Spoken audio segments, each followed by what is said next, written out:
Well, how about that, everyone? The Arizona Coyotes take a win. A surprising win over the Toronto Maple Leafs. We're going to talk about that game and a lot of the stuff that it implies in today's episode of Locked On Coyotes. You're Locked On Coyotes, your daily podcast on the Arizona Coyotes, part of the Locked On Podcast Network. Your team every day.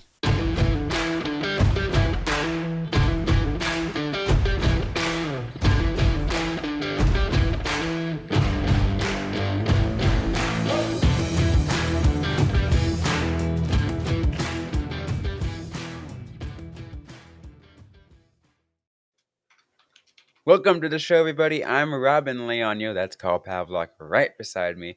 On today's episode of Locked On Coyotes, I want to thank everyone for making this show your first listen every day.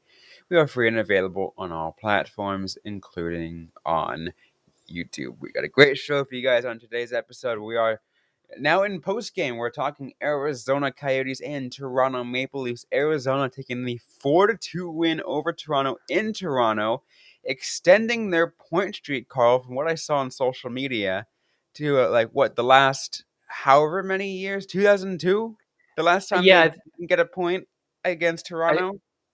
I think 20 years ago last night was the last time the Coyotes didn't have a point against Toronto, which is just insane to think about. The Coyotes, for whatever reason, have consistently matched up well against the Maple Leafs. I remember for the longest time, it was the same against the Edmonton Oilers. And also, like just looking at the Leafs this season, they lost their first matchup to the Montreal Canadiens. I believe we talked about that in the preseason or the pregame. So, like, this isn't the biggest surprise in the world that they also lost to the Coyotes. They seem like they may just be kind of cocky and, they probably shouldn't be. They probably shouldn't be as confident facing against low competition. Absolutely. And you know what's absolutely amazing though is, and going through all just initial reactions and before we get to any stats or anything like that, is just seeing how much Maple Leafs Twitter imploded Yeah. off of the Coyotes winning this game. Yeah, and there was a controversial call at the end. It looked like the Leafs had tied it up. The situation room eventually ruled that there was a hand pass. I don't necessarily agree with that call, but calls go your way sometimes. They go against you other times. Can't really do anything about it. But that's not really the focus on Leafs Twitter. It's like, people are just upset that the Coyotes are a team that they think are beneath them. Like the number of people who call them like an ECHL team or the Washington Generals or all this other stuff. It's just ridiculous, especially when there's like three other teams that are going to be right where the Coyotes are at the end of the year, and they are not getting similar treatment. Yeah, it's pretty funny. And you know what? As a, you know, the Coyotes followers, we can appreciate the fact that there's just chaos right now in Toronto. Yeah. Absolutely. Like I just really like the fact that, this is what we are seeing. Like there's this much kind of animosity towards the Coyotes. I really, you love to see it. Rent free, Carl. The Coyotes live rent free in Canadians' heads, and it is amazing. Absolutely. Absolutely. Let's take a look at some of the things that happened during this game. Arizona is coming off, straight away with the 2-0 lead to start things off, right? And that's pretty awesome. And I had to go work for a bit, so I missed bits and pieces. But once when I went to go check in and I saw it tied, I'm like, what happened? Like how? Like Yeah, the Coyotes got an early lead off a power play goal, and they kind of just built off that. The Toronto Maple Leafs definitely outplayed the Coyotes to start off, and the Coyotes continued their habit of taking dumb penalties. But all credit to Vemelko. He did a good job keeping pucks out of the net. Credit to the team in front of him. They did a really good job at limiting chances too.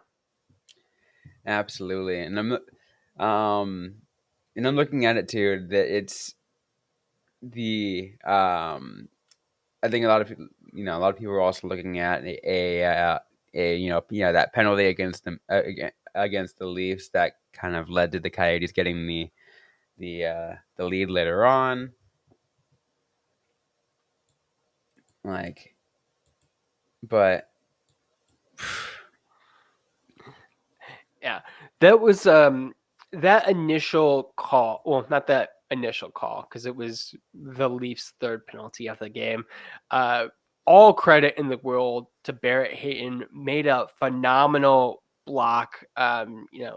Really set the pace, forced Toronto to draw an interference call, and there was a really good chance right afterwards. Like the Coyotes could have scored on the delayed call. let's And give then yeah, I do want to give Hayton that credit because like he's been really putting his body out there on drawing penalties in just the last few games.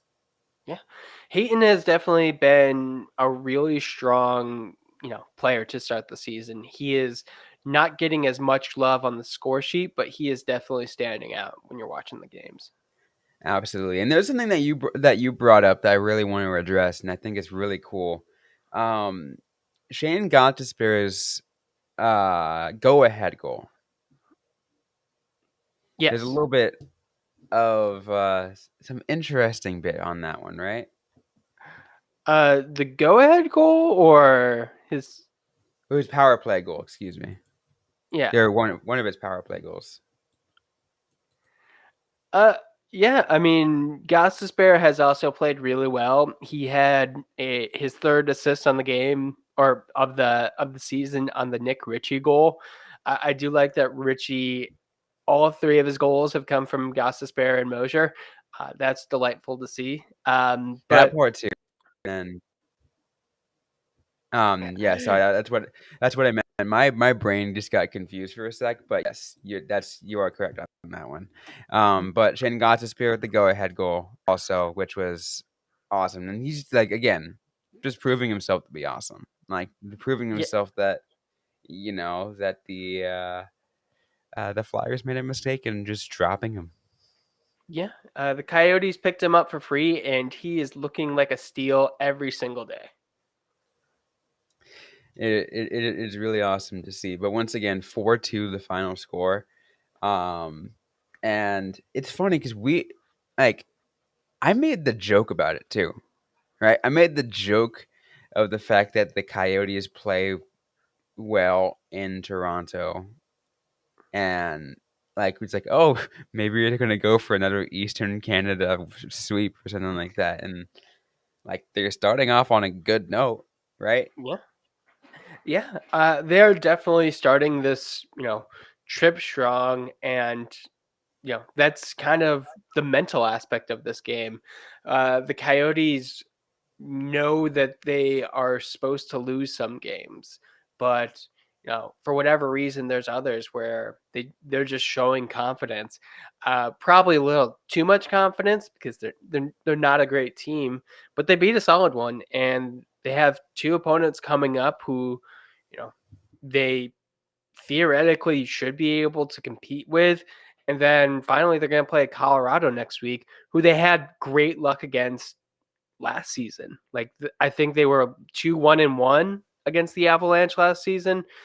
So that's definitely should give them a little bit jump to start this year. And I do think it's important for their mental game that they are, experiencing some wins. One of the things I talked about on Twitter is the fact that they don't have a repeat of the worst start in NHL history, which is great for them. Absolutely. We're gonna get to more on this episode of Locked On Coyotes. We're gonna talk a little more of the stats, a little bit more of the breakdown as once again Arizona Coyotes take the 4-2 win over the Toronto Maple Leafs. We're gonna get to that in just a moment, but first we're gonna take a quick word. So I have to say, if you haven't tried the Built Bar Puffs, you are really depriving yourself of one of life's greatest joys. And guess what? The delicious and indulgent cookie dough is still out there. It's still one of the best, and it's covered in 100% real chocolate. The cookie dough chunk puff has a light and chewy texture, real cookie dough chunks, and of course, they're covered in that chocolate. They're only 160 calories and contain a whopping 15 grams of protein. I love them. I love the fact that you can just taste a bite of cookie dough with each bite. Like you get that cookie dough consistency that you just love. What I want you to do is go to built.com and you can use the promo code lockdown15 to get 15% off your order. That's promo code lockdown15 for 15% off. They are full of protein, low calorie, just a great option. So go get the Built Bar Puff. Get the cookie dough puff. Thanks again, everyone, for making Locked On Coyotes your first listen today. Now go ahead and make your second listen after this show. That's Locked On Game to Game NHL. Every moment, every top performance, every result. Locked On Game to Game covers every game across the National Hockey League with local analysis that only Locked On can deliver. Follow Game to Game on Locked On NHL, available on the Audacy app, YouTube, or wherever you get your podcasts. All right, so now let's continue this episode. Robin Leonio, Kyle Pavlak, as we discuss Arizona Coyotes 4-2 win over the Toronto Maple Leafs. And as we've been kind of going with theme here, it's kind of an unlikely win with the fact that Carl, the Maple Leafs were the better team, like Yeah, most of the game, like almost the entire game, yeah, with the exception of how it ended. But it really shows in the stats, and I took a quick screenshot from Natural Stat Trick on the Corsi to kind of give you an idea how the game flow went, and even towards the end of the game, they even took a huge jump. And take a look at this right here. Look at that. yeah. I will say, like, kind of the biggest reason why the Coyotes won this one is, that jump at the end. If the Leafs had been playing like that for the entire game, like, they would have won this one. Like, you could see Toronto is in control of the entire game. That is not disputed. But they weren't playing to the level that they should have been to start things off. Absolutely, and it did show that, and like that big jump at the end in the third, and you can tell the interesting thing of the fact that it actually. I'm gonna pull it back up real quick. Notice that when that penalty happens, and then it starts to go down, and the Yeah. Coyotes kind of go on a rush. Just Yeah. that's in the last what 2 minutes, Carl? Yeah, that the last 2 minutes of this game were absolutely crazy. Like once, you know, the Coyotes definitely showed, you know, that they may have taken their foot off the gas a little bit. Starting the third period with two penalties, just dumb, dumb thing to do. But when the, chips were down, when it really started to matter, they tightened up and they got the win, and all credit in the world to them.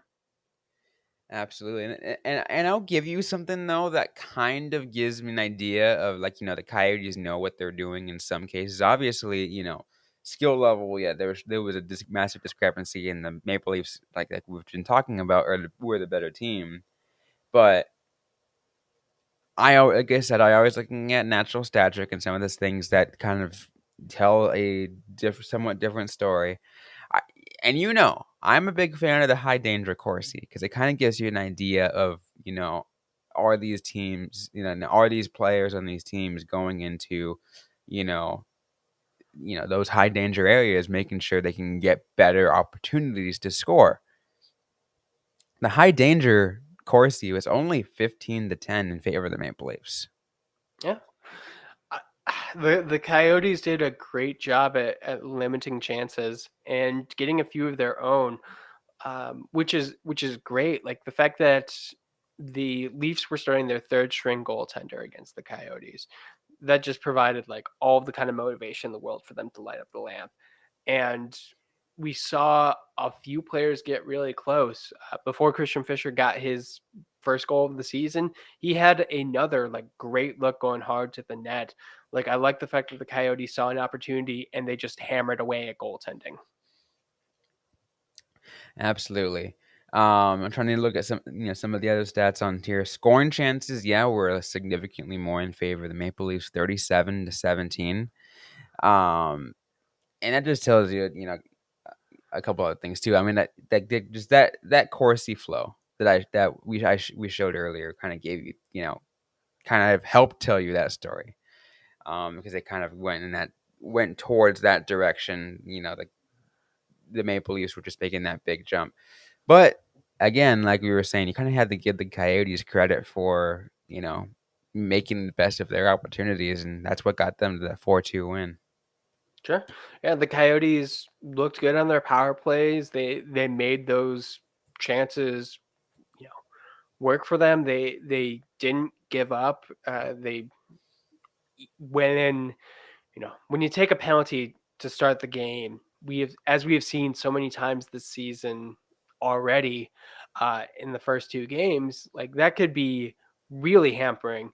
I think a big difference was the Maple Leafs were keeping up with them on the penalties.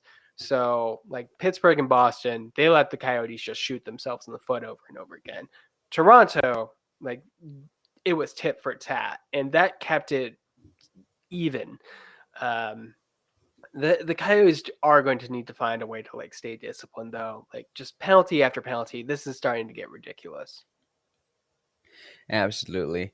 Um, Taking a look at some of the basic stats, on each individual player, I love the fact that, you know, a lot of like, obviously, outside of the that funny tidbit of Nick Ritchie just getting uh the same goal setup in the as the previous games. But, there's been a lot of love been sharing around on, players getting on the points board, Christian Fischer and Lawson Krause with the goal, and assist being spread around with love. Looks like, Fischer, Keller, uh, Bukestad, Ritchie, Gostisbehere. It's all around. Yeah, it was definitely a balanced offense, which we're gonna see at this point. Sure, the team's relying pretty heavily on Richie, but without Schmaltz, they're going to need a lot of people to step up, and that's kind of what we're getting. Also, nice to see Lawson Cross get his first of the season. It was an empty netter, but still, solid goal. I mean, yeah, like it's it's always nice to see something like that, and it's, especially too, is like I think after, we were kind of one. Like I was curious to see like what kind of role he would play, even again, like I said, even though it was an empty netter, like I just kind of to see like, how he would, what he would look like after his near near miss on that arbitration. Yeah, I Who knows, mean, that can change things. I mean, like obviously it shouldn't, because these guys are professionals and they, know how to deal with stuff. But sure, and there's like a lot of other things. Like I think the loss of Phil Kessel is potentially going to be one of those things that greatly impacts Lawson Krause moving forward. Just because Kessel wasn't a goal scorer, but he was still a great line mate. Had did a great job of putting the puck on his stick, but that's it's an empty netter, but it's still a goal. It's still helped the Coyotes seal the win.